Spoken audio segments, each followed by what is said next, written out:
Hi everyone! Today we'll be making some tissue paper carnations. Carnations are often associated with Mother's Day, and these flowers are a great handmade gift idea. So let's get started.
We hope you had lots of fun making this craft.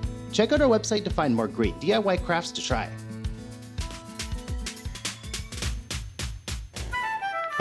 Thanks for watching. If you enjoyed the video, like, subscribe, click the bell icon to get notifications for our future videos, and we'll see you in the next one.